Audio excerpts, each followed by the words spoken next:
To our amazing viewers at Midnight Affairs Tales, welcome and thank you for your presence. Makes these stories worth sharing. We'd love to hear which part of the world you are joining us from. Let us know now in the comment. Let's dive into today's story, Chapter 1. Mr. Reese, do you have anything to present before judgment is passed? The judge's voice echoed in the silent courtroom. Rows of people leaned forward, Darla with a smug half-smile, her lawyer glancing at notes, the gallery whispering. Clayton Reese stood tall, not in uniform, but with the same posture he had worn in war zones. Calm, controlled, deadly. He placed a plain black USB drive on the evidence table. "Yes, Your Honor," he said. "This file." The bailiff retrieved it. Clayton's voice never wavered. "Play the video labeled timestamp 119A. Turn the volume up." A large screen blinked to life. For a moment, only silence. Then, "So you transferred it?" Colson Ferris' voice crackled over the courtroom speaker. "All 600 grand? Damn, baby. That is retirement-level betrayal." Laughter. Darla's laughter. Her voice unmistakable. He was too busy playing war hero to notice. "I used his thumbprint while he was sleeping. Idiot never even locked the backup drive." Gasps broke out. Her lawyer went pale. Darla's face fell. Clayton did not blink. He did not smile. He just watched her crumble as her entire facade, the lies she had sewn like armor, tore apart thread by thread. The judge sat back, stunned. "We will recess immediately." Black screen. 6 months earlier. Wait, if this story gave you chills or made you think twice about trust, don't just scroll away. Hit that like button to support the channel, and subscribe if you never want to miss another jaw-dropping tale. We drop new stories every week that'll leave you speechless. To everyone who's already subscribed, sending you heartfelt love and thanks. Join the family, because here, every story hits different. Now, let's dive back into the story. Clayton stepped off the transport plane into the dry Texas heat, shoulders still aching from the shrapnel they had pulled out in Jordan. He had told no one he was returning early. Not even his wife. He wanted to surprise her. A bouquet of lilies rested on the passenger seat of his rental, their daughter's favorite. By the time he pulled into their driveway in Cedar Hollow, the sun was beginning to dip. The house was dark. No balloons. No sign of a welcome. He thought maybe Darla had taken Lily out. The front door was unlocked. Inside, silence. A half-eaten sandwich on the counter. 2 wine glasses in the sink. One had lipstick on it. The other did not. On the dining table sat a man's tie, charcoal gray, Italian silk. Not his. He called out, "Darla? Lily?" Nothing. Then he saw the suitcase. Hers. Neatly zipped. Propped against the hallway wall. Darla walked in from the kitchen. She stopped. Not shocked. Not happy. Flat. "Oh," she said. "You are home." Clayton blinked. Surprise. We need to talk." She spoke like it was a business meeting. No emotion. No embrace. Just distance. "I want a divorce." The words hit like a bullet. She kept going, eyes dry. "I have changed. We are different people now. This marriage is not working. I already filed the paperwork. You should find a lawyer." No explanation. No remorse. Clayton stood there, heart pounding, hearing nothing beyond the roar in his head. He felt the weight of his duffel slipping from his shoulder. He had faced ambushes, mortar fire, blood, but nothing had prepared him for this. He spent that night in the guest room. Darla had gone to bed early, as if nothing had happened. Lily was at a sleepover, thank God. Clayton sat in the dark, staring at the ceiling, trying to process the emptiness. No argument. No infidelity reveal. Just done. At 3:47 a.m., he got up, poured himself a glass of water, and saw the camera, small, digital, charging on the kitchen counter. He had bought it for their family trip last year. Darla said she had lost it. Curious, he turned it on. The screen lit up. Most recent recording. 5 days ago. He hit play. Darla's laughter. The camera was set on a dresser. She was in bed with a man. Clayton recognized him instantly. Colson Ferris. High school nemesis. arrogant tech boy who had once humiliated Clayton in front of the whole senior class. Coulson kissed her neck. Your husband still thinks you are working late? Darla snorted. Please. He is so used to being ghosted on deployments, he would not notice if I vanished completely. Clayton's fingers curled into a fist. Coulson said, You think you will go for the crypto thing? Darla laughed again. He trusts me with the keys. Always has. He is loyal, predictable, and dumb. Clayton closed the camera, not out of mercy, but calculation. He did not feel rage. Not yet. He felt something colder, sharper, strategic. And that is when Clayton Reese began planning his final operation. Not a mission sanctioned by the military. This one was personal. By morning, the shock had calcified into silence. Clayton moved like a ghost through the house. Darla had already left, claimed she had a showing across town. Her voice was cheerful, almost mocking. He did not say a word, just watched her drive off. The moment the car disappeared down the street, he opened his duffel bag. Inside, buried beneath his fatigues, was a matte black case, a military-grade digital forensics kit. Something he had used countless times to trace insurgents through SIM cards and corrupted hard drives. Now he would use it on his own home. First target, the family desktop. Darla had stopped using her laptop around him months ago, claiming it was acting up. But the desktop in the office? That was still synced to their shared cloud account. He cloned the drive in under 20 minutes. Next, her phone. He had memorized her passcode years ago. Her habits had not changed. Predictable. Lazy. He installed a ghost app, military issue, untraceable, allowing him to mirror all incoming and outgoing messages without detection. Every photo, every chat, every location ping. What he saw made his stomach tighten. Darla had been meeting Coulson at a private condo in Fort Worth every other Thursday. There were photos, explicit ones. Hotel receipts. Rideshare logs. One text said, Once this crypto thing clears, we are gone. No looking back. Crypto thing. He dove deeper. 3 months prior, Clayton had received a confidential payout, hazard bonus, black budget classified. It had been sent in crypto to a secure digital wallet. Now the wallet balance showed zero. Gone. $650,000. Gone. Clayton did not panic. He smiled. Because now he had clarity. They had not just broken his heart. They had declared war. That evening, Darla came home late. Claimed traffic. Smelled like wine and perfume. Clayton was already in the kitchen, making dinner for Lily. He kept his face calm, voice steady. How was the showing? He asked, plating spaghetti. Oh, exhausting, she said. Buyers these days expect miracles. He nodded. Did not mention the photo he had seen. Her and Coulson on a rooftop bar, timestamped just 3 hours ago. She had lied without blinking. Lily, oblivious, chatted about school, dancing in her chair. Clayton watched Darla across the table. Studied her like an operative profiles a target. Every movement, every lie. After dinner, while Lily brushed her teeth, Darla scrolled through her phone, feet up on the couch. You look tired, she said. You should get more rest. Clayton smiled. You are right. She had no idea he had installed a keystroke logger hours earlier while she was out, or that he now had every password she used. At 2 a.m., while the house slept, Clayton sat in the garage with his laptop. He had already cracked into her private email. Inside were messages between her and Coulson, not just about their affair, but about Clayton's accounts, movement schedule, even his psychological evaluations from pre-deployment. They had studied him, planned around him. They had weaponized his trust. One message read, He never changes the pass. I can access his secure box with his print and your facial scan. We get in, reroute it through my exchange, and it disappears clean. You sure he will not see it? Darla replied. He is a soldier, not a strategist. Clayton stared at that line. Wrong. He was both. The next day, Clayton called his old teammate, Royce, now working at a private cybercrime unit in Houston. I need a favor, he said. Off the record. Royce did not ask why.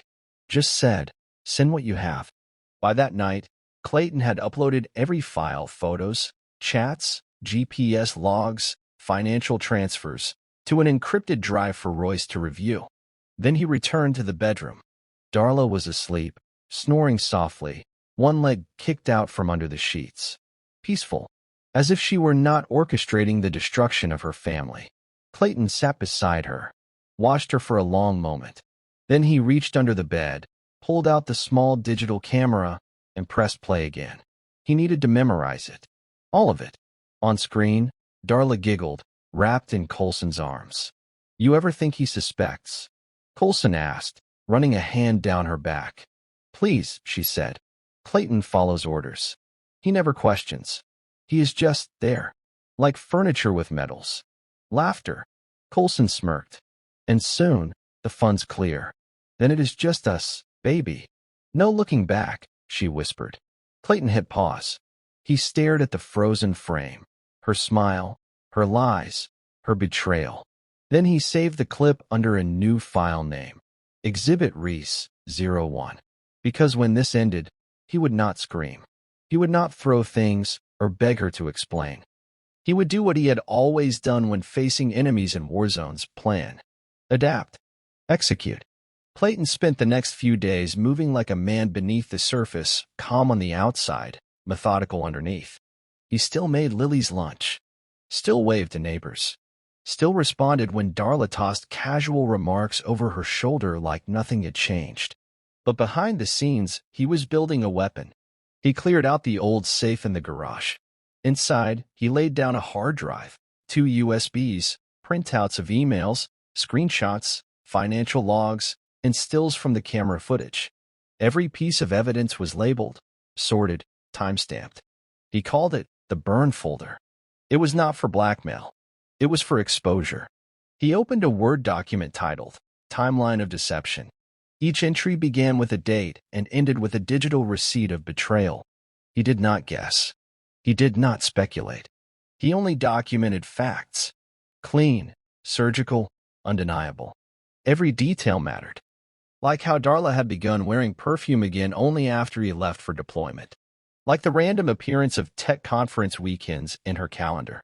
Like the sudden increase in grocery cashbacks that coincided with the exact amount Coulson had Venmo'd her. He was not looking to win an argument. He was building a case.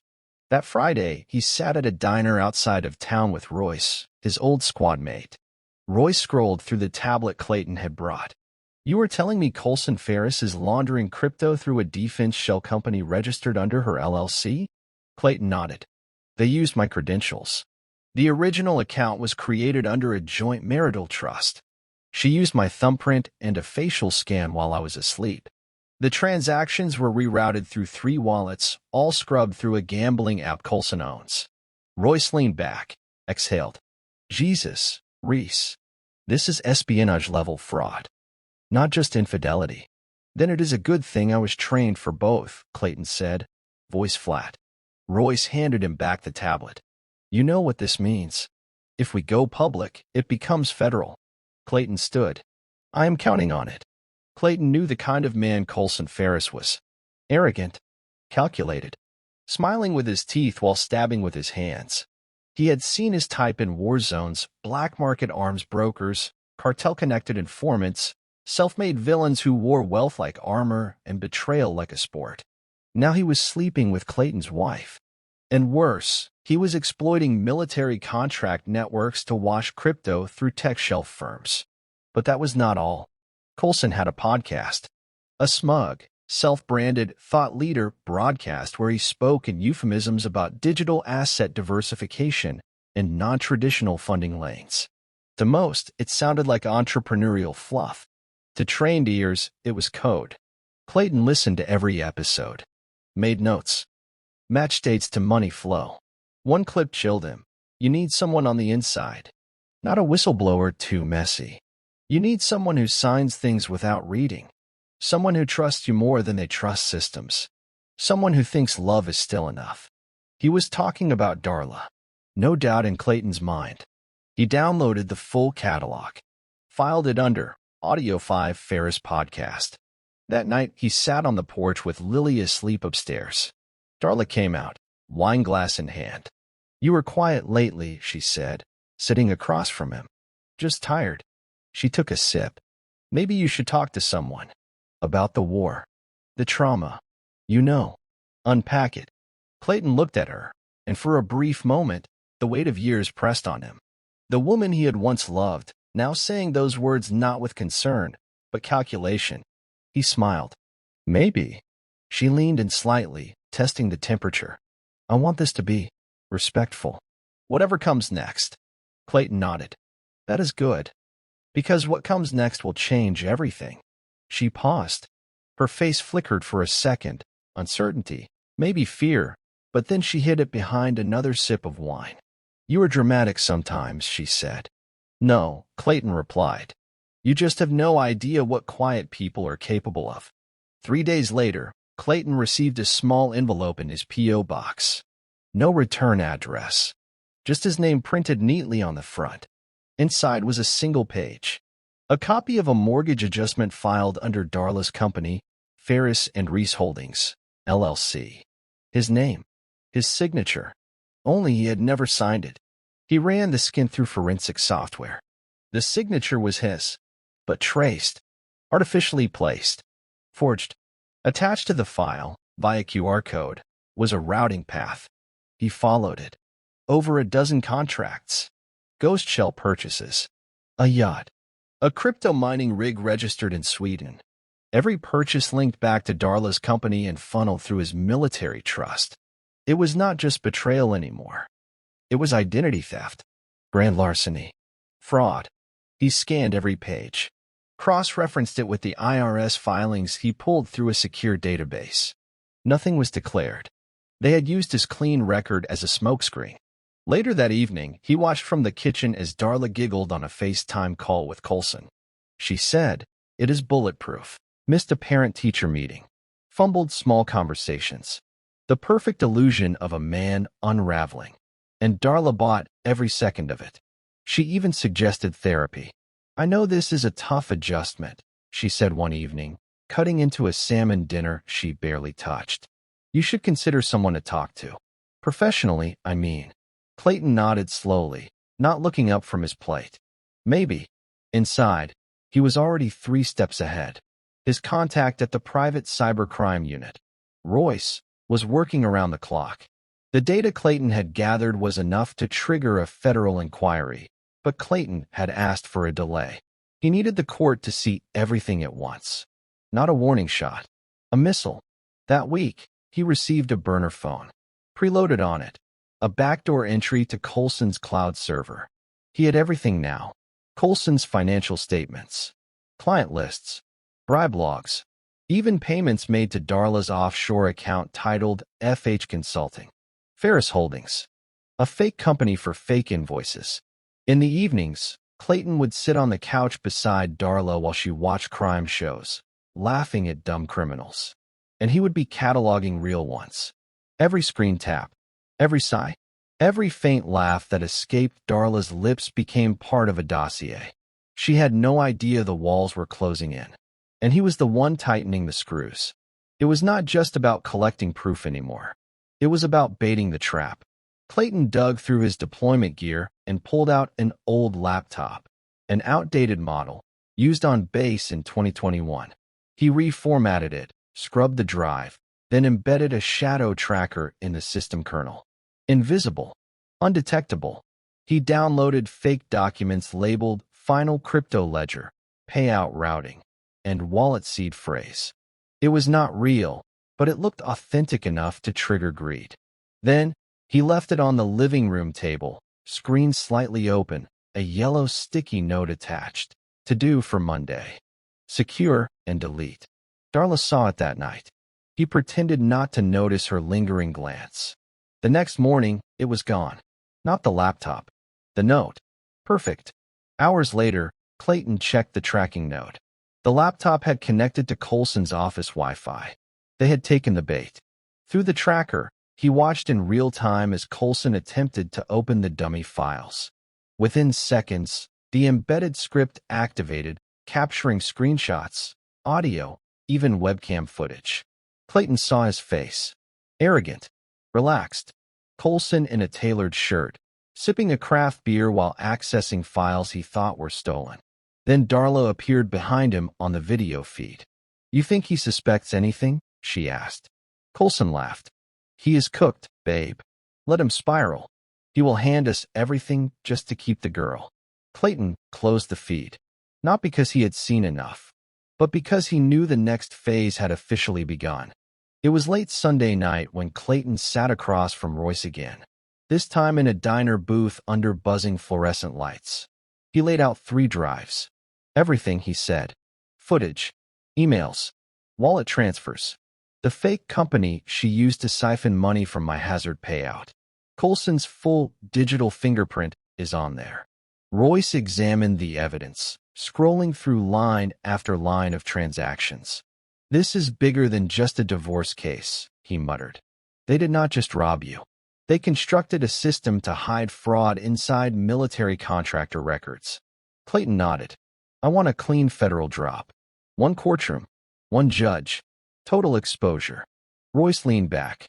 "You want to nuke them both?" "No," Clayton said. "I want the truth to stand up in a room full of people and be undeniable." That night, Clayton returned home to find Darla and Lily watching a movie on the couch. Darla looked up at him with a fake smile. "Hey, we saved you a seat." He sat down slowly. Lily snuggled up to him without hesitation. As the movie played, Darla leaned in and whispered, "You are handling this really maturely. I appreciate that." Clayton glanced at her. He smiled softly. "You have no idea what I am handling." She laughed lightly, missing the edge in his voice. "Well, whatever it is, keep it up." He nodded, because she would see exactly what he had been keeping up very soon. Monday morning came like a slap. Clayton arrived at the school office to drop off Lily's lunch. She had forgotten it in the car, but the secretary at the front desk gave him an odd look. "You are not on the list today," she said carefully. He blinked. "What list?" She hesitated, glanced down. Darla submitted a revised contact list last Friday. Emergency pickups. It only has her name. And her partners. Her partners. Clayton's voice hardened. She turned the clipboard around. A name was printed just below Darla's. Coulson Ferris. For a moment, the room spun. Not from shock, but rage. Silent, steady, pressurized rage. He smiled politely. "Can you print me a copy?" That afternoon, he sat alone in his truck, staring at the paper. This was not just manipulation anymore. This was warfare. He picked up his phone and called his lawyer. "Initiate emergency custody hearing. I want full parental access reinstated. Today." "You will need leverage," she said. "I am bringing leverage," Clayton replied. "Just make sure the judge is ready." Back at home, Clayton slipped into the attic. From an old duffel bag, he pulled out a leather-bound journal. Not his.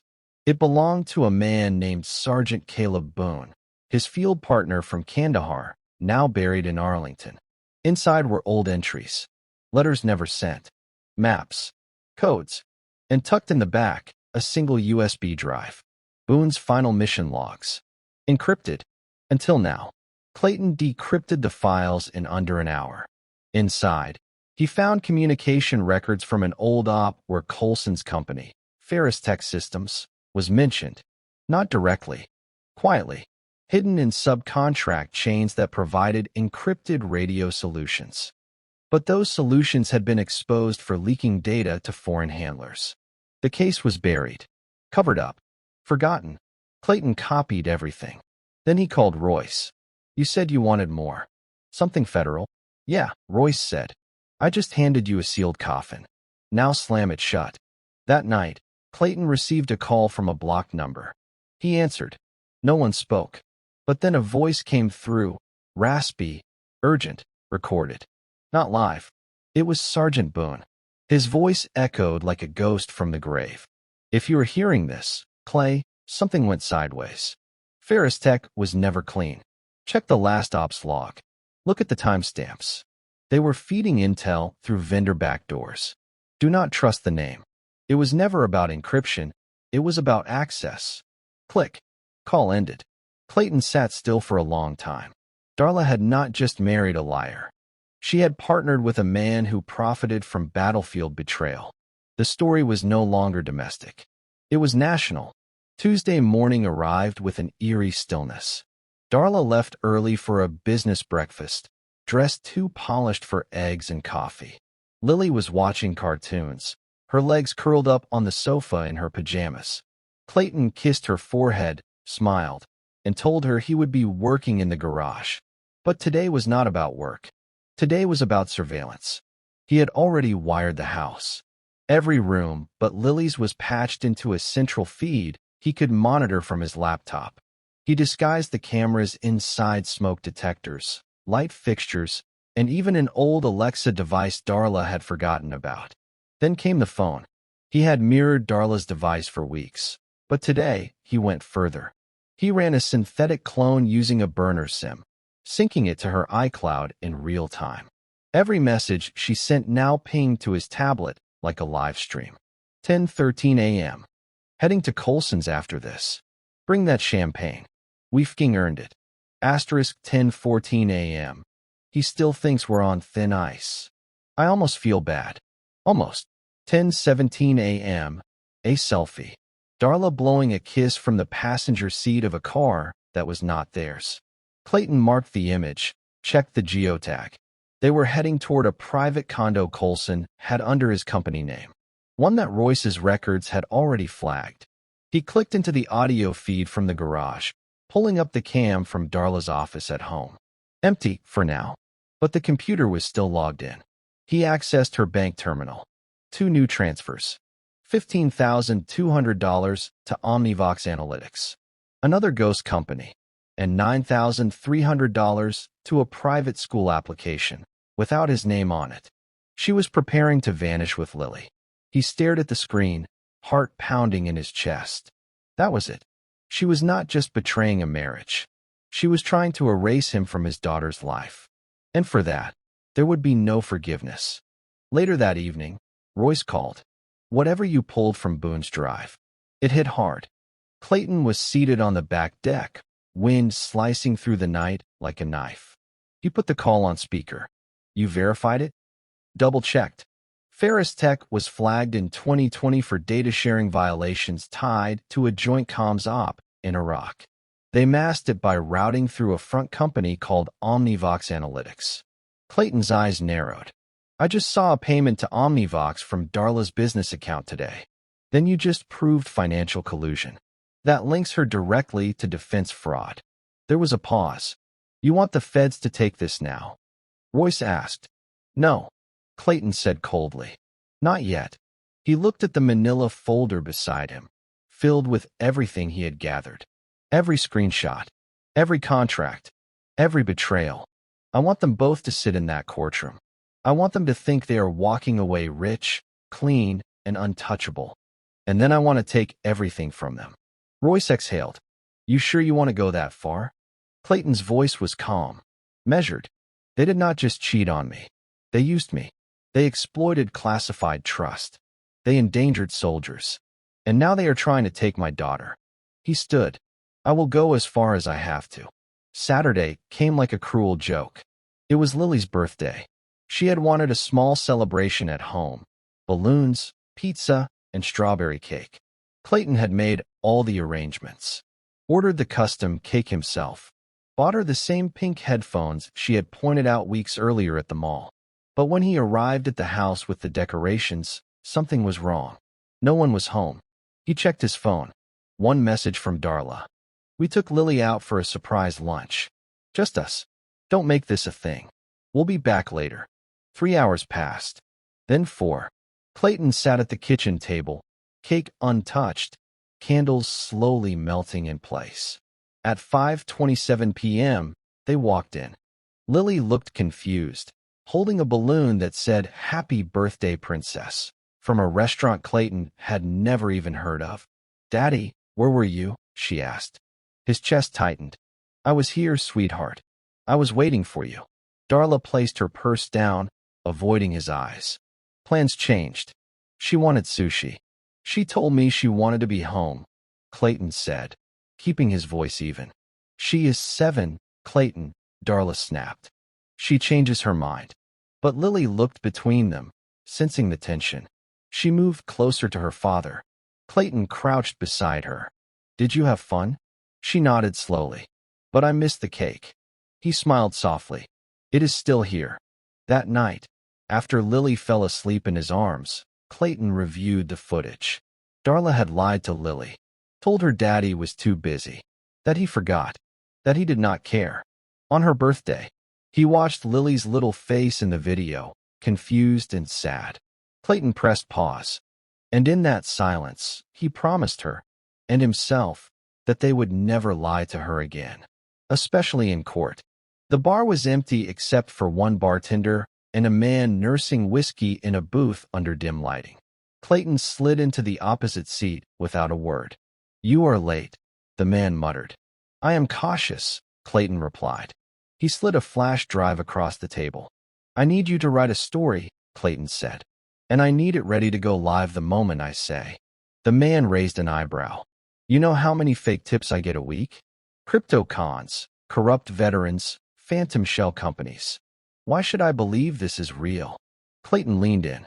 Because I used to wear a uniform that let me see things people like you only write about. And because everything on that drive is verifiable. Ferris is laundering stolen military bonuses through fake tech partnerships. And my wife? She is his proxy. The journalist, Theo Mercer, popped open his laptop. As the files decrypted, his face shifted, curiosity fading into stunned silence. Jesus, Clayton nodded. Exactly. You realize what this is, right? This is not just tabloid revenge. This is federal. This is treason adjacent. If I publish this, you will not, Clayton interrupted. Not yet. Mercer closed the laptop. What do you want? I want them to be in the room when the world sees who they really are. The house was quiet the next morning. Darla was in her robe, sipping coffee, scrolling through her tablet. Clayton walked in, dropped a thick manila envelope on the table. What is that? She asked without looking up. Updated visitation request, he said. I want split custody, legally recognized. She gave a soft, amused exhale. You really think a judge is going to award that? You are unstable. You are still not even back at work. Clayton sat down, calm, unshaken. Then let us test that. Her eyes narrowed. What does that mean? He tilted his head. It means I am done asking nicely. She smirked. You will only embarrass yourself. Courts love stable mothers, not paranoid ex-soldiers. He stared at her. No anger, just precision. Make sure you wear something nice on hearing day. This might be your last court appearance as a stable mother. She rolled her eyes. You are delusional. No, he said, standing. You just stopped being careful. And I never stopped recording. He walked out before she could speak. In the living room, he pulled a small flash drive from his pocket and looked at it in his palm. Everything she had said in the last 3 months. Every lie, every insult, every plan. All of it captured in her own voice. The day of the preliminary custody hearing arrived. Darla showed up in her best dress, floral blue, modest heels, soft curls pinned just right. She walked into the courtroom with fake warmth, squeezing Lily's hand and greeting the judge like an old friend. Clayton entered alone, clean-shaven, black suit, calm. He did not look at Darla. Not once. The judge called the session to order. Darla's lawyer began. My client seeks full custody on the grounds of stability, consistent income, and mental fitness. The father, though a veteran, has demonstrated signs of psychological strain and detachment. Clayton's lawyer stood. Objection. We would like to present Exhibit A. A flash drive, labeled in block letters, Exhibit RHYS-01. The judge raised an eyebrow. What is on this? Audio files, Your Honor. Time-stamped conversations between the mother and an external party, discussing misappropriation of federal funds, defamation of the father's mental health, and intentions to manipulate custody proceedings. Darla's smile cracked. That is a lie. This is ridiculous. Let us find out, the judge said, signaling the bailiff. A moment later, Darla's voice filled the room. We paint him as unstable. That is the angle. If I get Lily, the crypto moves are untouchable. Coulson, just do not say that S***T near him. He might actually be smarter than you think. Please. He is a blunt object with metals. He cannot play chess. Clayton stared straight ahead. Darla paled. Her lawyer fumbled with papers. The judge leaned back in his chair. We will recess immediately. This hearing just changed jurisdictions. The courthouse hallway echoed with tension. Darla stood motionless, staring at the double doors that had just slammed shut behind the judge. Her lawyer whispered frantically in her ear, but she was not listening. She could still hear her own voice echoing over the courtroom speakers. Paint him as unstable. Crypto moves untouchable. Every syllable was a nail in the coffin, and Clayton had hammered them in without blinking. She turned and locked eyes with him for the first time since the hearing began. His expression was unreadable. Not gloating, not smug, just focused. "What the hell did you do?" she hissed as he walked past her. Clayton stopped, looked her directly in the eyes. "I let you speak for yourself," he said calmly. He walked away. Inside the judge's chambers, a copy of the flash drive was already being analyzed by a federal clerk. Clayton's lawyer had provided a second drive, one containing mirrored financial records, bank transfers, and Coulson's involvement in Omnivox Analytics. This was no longer a custody case. It was now a matter of federal interest. Meanwhile, Royce sent a text to Clayton. "We got a match on Coulson's wallet from a recent NATO report. It links back to a flagged offshore trust. You were right. He went too far." Clayton replied with one word: perfect. Outside, the sun was setting as he stood by his truck. A weight had not lifted, but it had shifted. The mission was not over, but the battlefield had changed. And now, Darla was finally starting to understand. She had not been playing chess. She had been walking into a minefield. The next day, Darla paced inside Coulson's condo like a caged animal. "You said he was emotionally broken," she snapped, pulling the curtains shut. Coulson shrugged, half-dressed, sipping espresso. He was. Apparently, he got smarter. "He had my voice on tape, Coulson. My voice." "And?" Coulson said coldly. "It is your divorce. Your custody war. Your marriage. You told me this was airtight." Darla stared at him. "You are in this with me. That crypto laundering was under your company, but through my accounts." Coulson's eyes narrowed. "Watch your tone." She stepped back. "You are nervous." "I am calculating." He turned toward the kitchen, pulling open a drawer and removing a small burner phone. "I need to wipe everything," he muttered. "If Royce flagged that wallet, they are not just coming for you. They are coming for me." Darla watched as he scrolled through contacts. "Wait, what are you doing?" Coulson glanced at her. "You are compromised. You cannot just cut me off." "Actually, I can," he said flatly. "You were leverage. You are now liability." Darla's heart pounded in her chest. "You would leave me to burn?"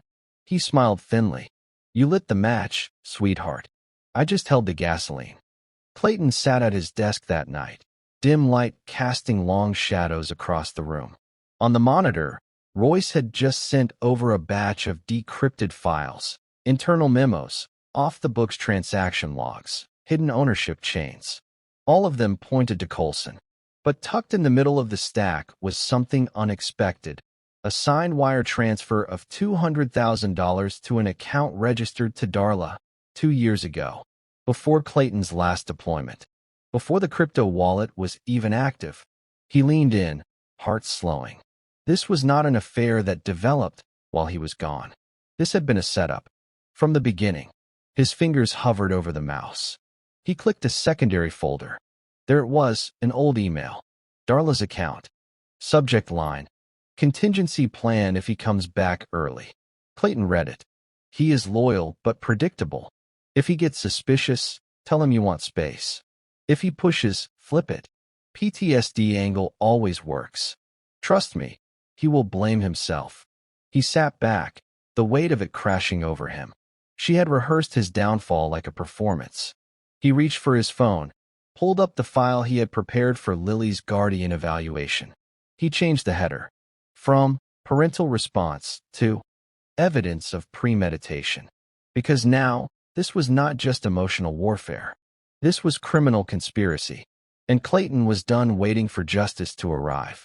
He was going to deliver it himself. Clayton sat in the back seat of a city cab, holding a matte black satchel across his lap. Inside was a physical dossier, printed documents, encrypted drives, and a sealed envelope labeled for Judge L. Margot only. The car stopped near the rear courthouse service entrance. Clayton stepped out, calm as ever.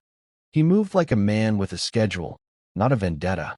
He entered through the staff corridor and approached a receptionist behind bulletproof glass. "I have a time-sensitive delivery for Judge Margot's private review." The clerk raised an eyebrow. "Name?" "Clayton Reese." "The judge will know the context. This is not for court records. It is for her eyes only." After a few tense seconds, the clerk buzzed a side door open. "Leave it in her secure drop bin. Hallway to your left, second room." Clayton nodded. He walked the silent corridor, placed the black satchel gently in the bin, and stood still for one last second. A final breath. Then he turned and walked away, knowing that in 48 hours, everything would begin to crumble, publicly. Because this time, the courtroom would not just hear audio. It would see bank records, federal evidence, lies written in his wife's signature, and Coulson's fingerprints on every cent of it. 2 days later, Darla walked into Coulson's office, her heels clicking sharply across the polished marble floor. Her expression was tight, cold. She closed the door behind her and locked it. Coulson looked up from his laptop. "What now?" he asked, impatient. She threw a printed email across his desk. "They froze my primary account." Coulson barely glanced at it. "Use the offshore." "They froze that too," she snapped. "And the brokerage. And my phone has been mirroring alerts I never subscribed to. He is watching everything, Coulson." He leaned back, finally giving her his full attention. "You told me you cleared the house." "I did," she said, panicking now. "He must have planted something I missed." Coulson's jaw tensed. "Then you are the leak." Darla blinked. "Excuse me. You let him in. You underestimated him. And now the feds are sniffing around my contracts. You have become the problem." "You think this is just my fault?" she asked, voice rising. "You built the entire laundering system." Coulson stood slowly. His presence was ice-cold, measured. "You were the one who forged his thumbprint. You were the one who accessed his payout account. When this blows up, guess who goes down first?" Darla stepped back. Her stomach turned. "You would let me take the fall." He smiled slightly. "You were always good at real estate. Time to find a place very far away." The courtroom was quiet again, eerily so, as the custody hearing resumed. Darla sat rigid, flanked by a new lawyer. The last one had dropped her without explanation after the recordings went public. The judge, more formal now, held a stack of sealed files Clayton had delivered via his attorney. "Mrs. Reese," the judge began, adjusting her glasses. "You claim the father is emotionally unfit, that he suffers from instability due to military trauma." Darla nodded, hands folded in her lap. The judge held up a printed email, one of Darla's own. "Then how do you explain this?" She read aloud. "If I get Lily, the crypto moves are untouchable. We pitch it like Clayton needs help. PTSD angle always works." Gasps echoed in the courtroom. Darla's face flushed. Her lawyer tried to speak, but the judge held up her hand. "That is not a lapse in judgment. That is a weaponization of parenthood for financial gain." Clayton sat quietly, eyes on his daughter in the gallery. The judge continued, "You will not only lose sole custody. This court is initiating a request for emergency guardianship evaluation, with a strong recommendation that Mr. Reese be awarded primary custody, pending full investigation of financial misconduct and perjury." Darla finally broke. "That is not fair. He set me up." "No," the judge said, her voice firm. "You set yourself up." He just turned on the light. As the judge banged the gavel, Clayton stood slowly, walked past Darla's seat, and paused. She looked up at him, mascara streaking down her face. "What are you going to do next?" she whispered. Clayton leaned in and replied, calm and final, "Take back what you tried to steal." After the courtroom decision, Clayton did not celebrate. He just worked. By midnight, he was back in the garage. His workbench was now a battlefield of USBs, printed documents, and forensic reports. His laptop glowed with the pulsing feed from Royce's secure server, now uploading new data from Darla's work computer. Because after she lost custody, she made a mistake. She got sloppy. She had used her office laptop to send desperate emails. Emails trying to salvage deals, cash out shell assets, and move remaining funds through burner payment gateways. But the device had been mirrored. Every key, every draft, every sent file. It all pinged to Clayton's system. One email stood out. Subject line, emergency transfer. No more delays. Attached was a contract, a last-ditch legal agreement transferring all her real estate assets to an alias under Ferris Holdings. Clayton traced it in minutes. It was not just a panic move. It was a full-blown digital exit plan. Darla was preparing to vanish. New passport. Funds offshore. All under a fabricated identity. Veronica Hale. He stared at the screen. She had never planned to lose. But now he would make sure she could not even run. 3 days later, Clayton arranged dinner. Darla received the invitation via text. "Clayton, one final talk. No lawyers. No judges. Just truth. Lily deserves that." She agreed. The restaurant was quiet, private booth, low lighting, a bottle of wine already waiting. Clayton sat across from her, hands folded. "You win," she said quickly. "You always do, right? You get the kid. You get the sympathy. What else do you want from me?" Clayton nodded slowly. Closure. He reached under the table, pressed a discreet button on his watch. Audio recording, active. "You lied for years," he said. "You emptied my account. You framed me as unstable. I need to know, was any of it ever real?" She hesitated, looked at the wine, looked at him. Then she cracked. "It started as just fun," she admitted. "Coulson wanted a clean name to funnel things through. You were safe, too loyal to ever ask questions." Clayton said nothing. She went on. "But you made it easy. Always gone. Always trusting. I did what I had to do. We both did." "You used my daughter," he said quietly. Darla flinched. "That was not the plan. But it worked." Click.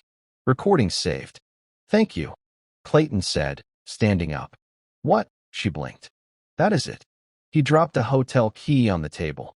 "Room 1412. You might want to see who is waiting." She watched him leave, confused, then grabbed the key. Moments later, in that room, she walked in and froze. Royce, 2 federal agents, and a television screen looping her confession. Coulson Ferris was not a man who panicked.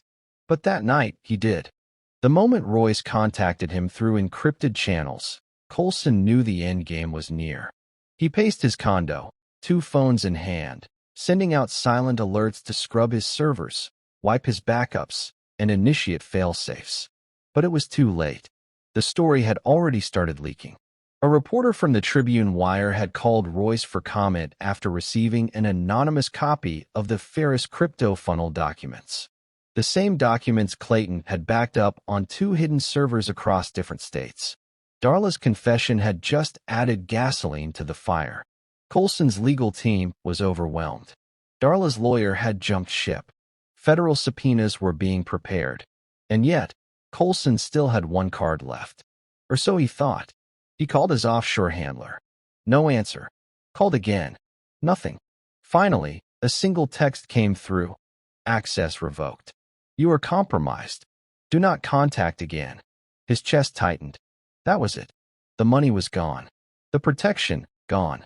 He sat down, the weight of real consequences settling over him for the first time. Across town, Clayton sat on the porch, Lily asleep upstairs, Royce's latest message blinking on his phone. He is cracking. Full collapse coming. She flipped on him to save herself. Just like you said she would. Clayton replied, Let it burn. And for the first time in a long time, he exhaled. The email hit Clayton's inbox at 3:47 a.m. Subject: You do not know the half of it. Attached was a PDF titled, Affidavit, Tessa Langford. Tessa, Darla's closest friend. Lily's godmother. Clayton opened the file. His jaw tightened as he read the sworn statement. It was not just a witness letter. It was a full-blown confession. I was involved in the relationship with Colson Ferris from 2019 to 2021. At the time, I was unaware of his relationship with Darla Reese. I later discovered they were both manipulating Clayton Reese to access funds tied to his military crypto payout. In 2020, Darla offered me $10,000 to disappear. I refused, but I kept everything. Screenshots, messages, voice notes. I am attaching them all. And she did. There were entire threads of Darla mocking Clayton.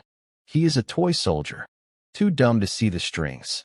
And of Colson warning Tessa to stay quiet unless she wanted to be buried with the rest. Clayton closed the laptop, pulse steady. He opened a secure folder and added Tessa's file under a new header. Final nail, witness affidavit. He stared at the screen, whispering to himself. They thought this was a game. Inside a downtown legal office, Clayton's lawyer flipped through pages of an old, dust-covered document. It was their prenuptial agreement, signed 13 years ago. Paragraph 14C, buried deep inside. It read, in the event of fraudulent or criminal behavior initiated by one spouse against the other, said spouse forfeits custodial rights in favor of the non-offending party. Clayton leaned forward. So this clause is real? His lawyer nodded. It is enforceable, especially now that fraud and collusion have been formally documented. Clayton sat back. Then what happens next? We file for full termination of parental rights. Permanently. Outside the window, the city pulsed. But Clayton's mind was somewhere else. His daughter. Her future. Her safety. He had never wanted to erase Darla from Lily's life. But now she had done that herself. That night, he typed a letter. Not to Darla. Not to Colson. To Lily. He did not send it. Just folded it, sealed it, and labeled it. For when you are ready. Because one day, she would ask questions. And he wanted her to have the truth. Not the clean version. The real one. Darla sat across from her mother in the back booth of a quiet diner. The old woman's hands trembled as she folded the latest newspaper. Local business owner implicated in crypto laundering scheme. Darla's photo was printed under the headline. This is what you became? Her mother whispered, voice cracking. Darla's lip curled. You always wanted me to marry up. This is what up looks like. Her mother blinked hard, furious tears brimming. No, I wanted you to build something honest. Not steal. Not lie. Not use your child. Darla rolled her eyes. You do not understand. No, her mother snapped. I do. I see it clearly now. You were always clever, Darla. But you let your ambition rot your heart. The air between them grew thick. I loved him, Darla said suddenly. Clayton. Once. Her mother sighed. Then you should have protected him. Not gutted him. When she stood to leave, she pressed a small envelope onto the table. I filed a statement, she said, voice steady. Testifying against you. I had to. Darla stared, stunned. You betrayed your daughter, her mother said. No, Darla whispered. You just did. But her mother was already gone. And for the first time in weeks, Darla felt completely alone. The media storm hit like a missile. By Friday, every local station had the story. Decorated veteran exposes crypto laundering conspiracy. Ex-wife and tech CEO at center. Clayton's photo, in uniform, led every article. Darla's mugshot was leaked. Colson's name trended globally for 48 hours straight. The damage was nuclear. Clayton received a call from Homeland Security. Mr. Reese, we would like to speak with you regarding the Ferris asset trail. I will cooperate fully, he said. Your information led to 3 pending indictments. And possibly more. Across the city, Colson Ferris boarded a private jet. But as he reached for his glass of scotch, His assistant handed him a phone. "Sir, we have a problem." The pilot stepped out. "Flight grounded. Federal warrant issued. You need to deplane immediately." Coulson froze. Outside, two black SUVs pulled onto the tarmac. He had officially run out of exits. Meanwhile, back at home, Clayton stood in Lily's room, watching her sleep, her tiny hand resting on a stuffed bear. He whispered, "It is over." But he knew better, because one final truth had yet to surface, and it was waiting, quietly, like a mine beneath calm waters. Royce called late. "I know the fire is already lit," he said, "but there's one file we missed." Clayton sat up in bed, heart suddenly tight. Missed how? It was buried in a metadata folder labeled archiver_00x2. Looked like junk, but inside was a nested file, password-locked with military-grade encryption. "We cracked it tonight." He paused. "Clay, it is a medical file. On you." Clayton's jaw tightened. "Medical?" "Yeah. From your last deployment. A classified psychological report. Except it was altered by Ferris Tech's internal handler." Clayton stood, moving to his office. "Send it now." The document landed in his inbox seconds later. It was his psych eval from 3 months before discharge. The first half was normal. The second, rewritten. Subject exhibits signs of dissociation, paranoia, emotional volatility. Not fit for custody or civilian reintegration. Signed, Dr. V. Lang. Clayton stared at the signature. He had never met a Dr. Lang. He dug into the personnel archive. Dr. Valerie Lang, civilian contractor, psychiatry division, hired through Ferris and Partners security consultants. He whispered aloud, "They doctored my file. Months before she even asked for divorce." Royce sent a final message. "They were trying to pre-disqualify you before they even betrayed you." It was not emotional, Clay. It was a setup from day one. The trial began the following Monday. Not civil, not family, federal. Clayton was called as a witness for the Department of Justice. Across the room sat Darla, expression hollow. Next to her, Coulson Ferris, looking like a CEO stripped of everything that once protected him. The courtroom was packed. Media, lawyers, investigators. As Clayton took the stand, the prosecutor cued a screen behind him. Slide 1. Tampered military files, psychological sabotage. Slide 2. Crypto diversion routes. Assets moved from Black Ops bonus. Slide 3. Premeditated parental alienation. Witness testimonies. The room went dead silent. Then the audio rolled, Darla's voice, from their dinner. "You were safe. Too loyal to ask questions. We both did what we had to do." Then came Tessa's voice, from the affidavit video. "They said if Clayton ever came back early, they would bury him with paperwork." Clayton's face remained calm, but inside, his blood boiled. He looked out at the gallery. His old squad mates, neighbors, even Lily's teacher. And then, Lily herself, sitting quietly with Clayton's sister, watching her father with wide, unblinking eyes. He smiled gently, then looked straight at Darla. "I do not want revenge," he said into the mic. "I want the truth. All of it. Because they tried to erase me. And now, they do not get to." After the first recess, Darla did not return to the courtroom. Instead, she was found locked in a bathroom stall, sobbing into her hands. Her lawyer tapped on the door. "We need to talk," she responded between sobs. They were supposed to lose interest. Coulson promised. He said the military never prosecutes their own. He said if we just blamed Clayton's mental state, they would never dig deeper. The lawyer replied coldly. "You made your husband a target to protect your asset funnel. You forged evaluations. You laundered money through his name. You lied about being a mother." She flung the stall door open, face wild. "You think I do not know that?" "You do now," he said, pulling out a folder. "Because the prosecution just offered a deal. Flip on Coulson, or take the full fall." She stared at him, throat closing. And for the first time, Darla Reese realized what Clayton had understood long ago. Coulson never loved anyone, not even himself. Clayton stood on the courthouse steps the next day, reporters swarming, microphones in his face. He ignored them all, until one question cut through the chaos. "Mr. Reese, what would you say to your wife today?" He paused, turned toward the cameras.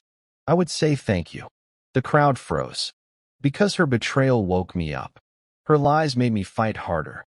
Her cruelty showed me exactly what kind of father I refused to be." Later that night, he returned home. Lily was already asleep. A soft breeze drifted through her open window, curtains fluttering gently. Clayton walked to her bedside and pulled the letter from his jacket. The one he had written weeks ago. He slipped it into her desk drawer. Someday, she would read it.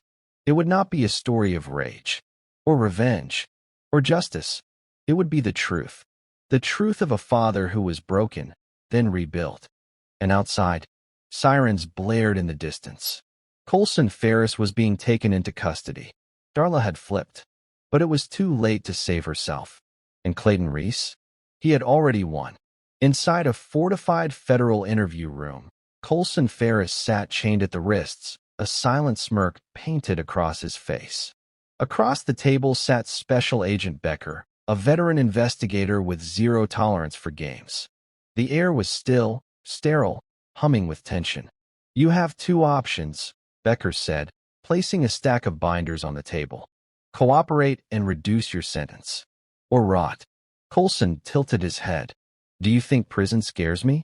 "No," Becker said, opening a folder. "But asset seizure should." He slid a list across the table. Yachts, offshore trusts, shell companies, properties in 6 countries. "All frozen," Becker said. "We can trace every dollar now. You will not get a single meal in there that you did not earn peeling potatoes." Colson's jaw flexed. "And your partners?" Becker continued. "Most flipped. Darla did. Your financial handler in Zurich did. Even your assistant." Colson's face shifted, just a flicker. Becker leaned forward. "You are alone now." Colson looked away, the smirk dying slowly. For the first time in his life, silence was not control. It was defeat. Back home, the mornings were quieter. Clayton stood in the kitchen, packing Lily's lunch, peanut butter and banana slices, just the way she liked. She sat at the counter, kicking her legs, humming a song from her school play. "You remembered the purple thermos," she said brightly. Clayton smiled. "I always will." She paused, then asked, "Is Mom coming back?" The question struck like a knife, gentle, honest, but sharp. Clayton put down the knife and met her eyes. "Not for a while," he said truthfully. "She made some choices that hurt people. But she is getting help now." Lily nodded slowly. "She said you were the reason she was sad." Clayton sat beside her. "Sometimes people say things to protect themselves. But the truth is, grown-ups make mistakes. Big ones." She stared at him. "Are you mad at her?" He thought for a long moment. "I was," he admitted. "But I am more focused on keeping you safe. And happy. That matters more." Lily reached out and took his hand, her tiny fingers curling around his. "You do that already." Clayton blinked, swallowed the emotion rising in his throat. Then he kissed her forehead. Breakfast carried on. But the silence between them? It was finally peaceful. 2 weeks later, Clayton received an official envelope marked Division of Family Welfare. Inside, a petition. Darla Reese requests supervised visitation rights with minor, Lily Reese, pending review. Clayton stared at the document, his thumb pressing the edge until it creased. He had expected it. Part of him wanted to burn it. Another part remembered what the judge had said. Rebuilding takes longer than destruction. But sometimes it starts here. That night, he sat with Lily on the porch. "There is something we need to talk about," he began.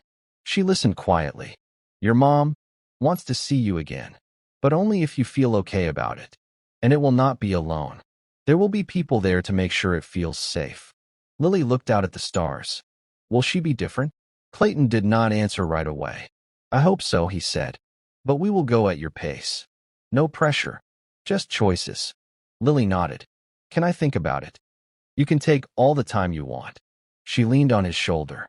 For the first time, there was no fear in the question, just a future. Inside a correctional facility 2 counties away, Darla sat at a small metal desk, writing with a dull pencil on thick-lined paper. She had filled 12 pages, not with excuses, with memories. Lines about Lily's first birthday, Clayton's deployment letters, a list of every lie she had told and when. A confession, not for the court, not for her lawyer, but for her daughter. She folded the letter and placed it in an envelope, writing, "For Lily, when she is ready." Then she started another. This one began. "Clayton, I know there is no redemption in a letter." Outside, a guard knocked gently on the glass. "Lights out in 5. Darla looked at the page. Half finished. She sighed, capped the pen, and whispered into the quiet room, "I am sorry. You were never furniture. You were the foundation." And she meant it. But that did not erase what she had done. She just hoped one day someone would believe she had learned. Clayton arrived 5 minutes early for Lily's pickup, as he always did. The sun had begun to dip, casting long golden rays through the window of the daycare. Children's drawings flapped gently against the glass from inside. Miss Harper, the lead caretaker, met him at the door. "There was something left for you," she said quietly, handing him a sealed manila envelope. A courier dropped it. No return address. But it had your name. Only yours. Clayton took it, felt the weight. Back in his truck, he opened the flap. Inside was a photo. Not just any photo, one from their wedding. He was in uniform, Darla in lace. They were smiling, hands clasped, eyes locked in a way that looked like forever. Behind it, a handwritten note on the back of an old utility bill. "You were the only real thing in my life.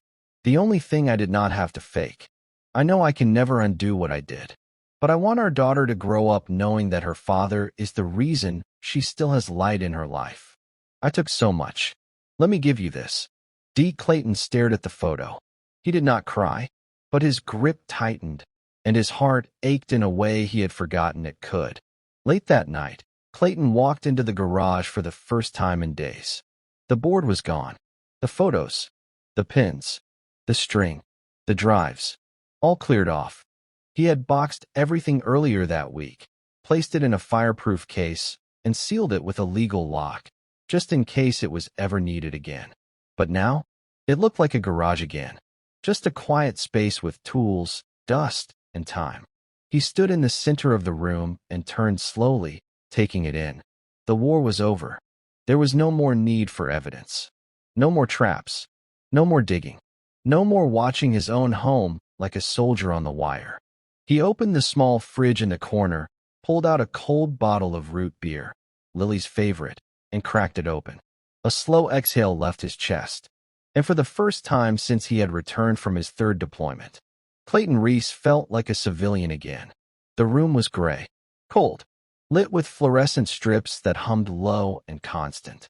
Darla sat behind the glass divider, her eyes tired but alert. She looked smaller now, not from the uniform, from the truth. Across from her sat Clayton. He had not come for revenge, not even for confrontation. He came for closure. "They told me you filed the supervised petition," she said. Clayton nodded. "It is not approved. Yet." "I figured," she whispered. Silence hovered. Then Darla leaned forward. "I know what I cost you." "You cost me time," Clayton said. "Trust. Stability. Things that will take years to rebuild in Lily's world." "I thought I could control the damage," she whispered. "I really did. You could have stopped." She nodded slowly. "But I wanted too much." Clayton reached into his pocket. He pulled out the photo she had sent and placed it against the glass. "You were right about one thing," he said. "That moment was real. But everything after? That is your burden now, not mine." She blinked fast. "I hope she gives me a chance one day." He stood. "You will not ask her for it," he said calmly. "You will earn it." Then he turned, walked away, and never looked back. Behind the glass, Darla watched the door swing shut. And for once, she did not feel angry. She felt grateful, because that was the last gift he would ever give her, grace. It was Saturday morning. The rain outside tapped gently against the windows, the kind of weather that made the world feel still, suspended. Lily sat cross-legged on the floor, surrounded by construction paper, markers, and glitter glue. She was making a memory book, her idea, not Clayton's. "I want to remember the real things," she had said. Now she was drawing a picture of her, Clayton, and their dog Daisy, who had passed the year before. Clayton watched from the kitchen table, sipping black coffee, letting her be the storyteller for once. There was a knock at the door. He opened it to find a courier in a poncho, soaked but smiling. "Package for Clayton Reese. Signature required." He signed, took the padded envelope, and closed the door. Inside was a leather-bound book. No note. No sender. On the first page was a single line written in Darla's cursive. "For the pages I can never rewrite, and the ones you will write better than I ever could." Clayton closed it softly. He did not need to read further. The most important pages were still blank, and they belonged to Lily. 3 weeks later, the moving truck pulled up outside a modest farmhouse just outside of town. 2 stories, wraparound porch, oak trees lining the driveway. Quiet. Safe. Private. Clayton lifted the last box into the foyer as Lily ran through the empty rooms, her laughter echoing off fresh-painted walls. "This is ours?" she asked, wide-eyed. He nodded. "All of it." The old house was gone, sold off with every memory that hurt too much to keep. The security cameras had been donated, the war map taken down, the revenge folder locked away in a safe in a lawyer's office, never to be opened unless needed again. In this house, there were no ghosts, no lies, no shadows, only space, air, possibility. They unpacked slowly, turning each room into something real. Lily placed her memory book on the shelf in her new bedroom. She opened it to a drawing she had made the day they got the house. It showed a tree, big, strong roots, and 2 people beneath it, smiling. In the classroom, sunlight streamed through the tall windows as Mrs. Elkins walked past rows of desks. "Today's prompt," she said, writing on the board, "is simple. Who is your hero, and why?" Some kids wrote about firemen, others about their moms, big brothers, basketball players. Lily sat quietly for a moment. Then she picked up her pencil and began. "My hero is my dad. He was a soldier.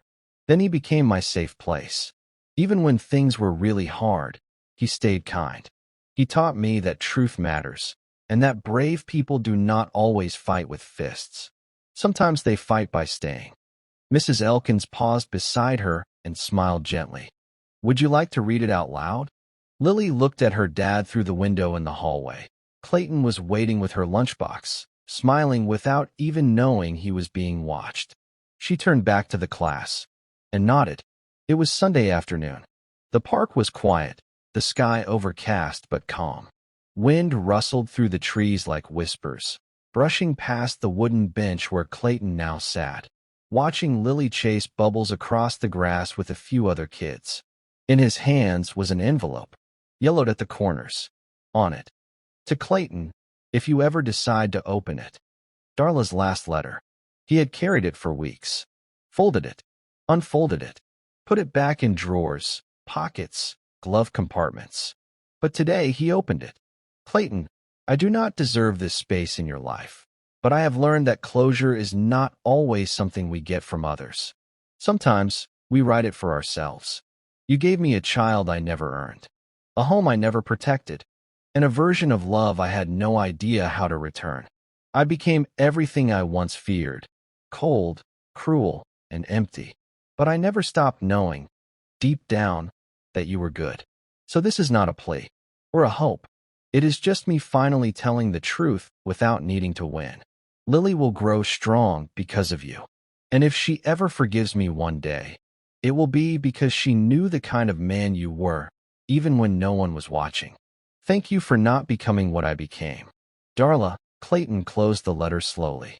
He looked up at the sky, then at Lily's silhouette spinning in the field, her laughter soaring above the breeze. She was safe. She was free. He stood, folded the letter once more, and placed it under the plaque on the bench that read, "To those who returned, and those who were waiting." Then he walked toward his daughter. 1 year later, Lily stood at the front of her third-grade talent show stage, holding a small ukulele. She strummed the chords carefully, voice soft but steady. Clayton sat in the front row, holding back tears as she sang the song they used to hum during bedtime drives. When she finished, the crowd clapped. She ran off stage into his arms. "You were incredible," he whispered. "Because you listened to me practice every single night," she beamed. They walked home under the orange glow of streetlights, hand in hand. At the door, Lily turned and asked, "Do you think Mom would be proud of me?" Clayton knelt beside her. "I think she would cry the whole way through," he said. "Just like I almost did." Lily leaned her head into his shoulder. "You did cry." He laughed.